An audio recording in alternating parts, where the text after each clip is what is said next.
kasama nito? Sasaktan na, nililinis lang natin. Ngayon, ako magsasalita. Makikiusap na ako sa'yo. Kaya kitang tunawin, pero hindi ko gagawin. Huwag mo na siyang gambalain, ha? Ha? Pangako mo yan.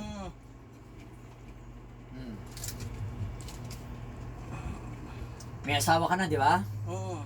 O, ba't niloloko mo asawa mo? Mahal mo pa rin to? Kita mo? Alam mo, nasasakupan ka lang naman sa mga espiritu. Bumalik ka na sa asawa mo, ha? Sige, ha?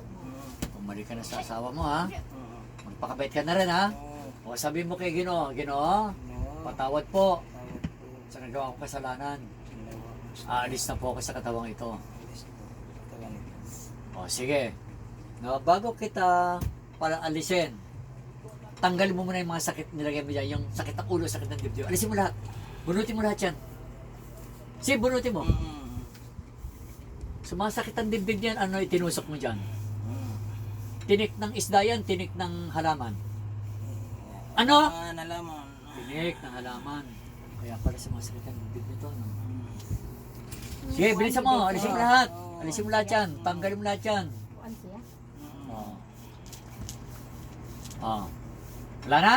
Wala na. Sige. Ama, Ama, sa ngalan ng Panginoon Jesus, sa ngalan ng Panginoon Jesus, aalis na po ako. alis na po. Pangako, Pangako, hindi ko na siya gagambalain. hindi ko na siya gagawin. Pangako, ah. Pangako. Sige. Alis! Ah. Sige, sunod. Bro. Pasensya na, misis, hindi ko na tinanong yung pangalan. Baka lalo. Pero huwag ka makilala, mabait na eh. O, ayan. Merong isang babae na dati mong kasama na tinutusok ka sa dibdib. Ito lang na lubos ko ginausay. Tinuod ba gid? Tinuod di ba day? Tinuod, wag gyud mo sulti mo pader. Oo. Hindi kami nagsalita, pero totoo. Oo. Di ba day? Sige, huwag ka makilala. Hindi mo naman kasalanan yun eh. Kasi yun ang may kasalanan. Pero mo niloloko niya pa asawa niya para lang sirain ang buhay niyong dalawa.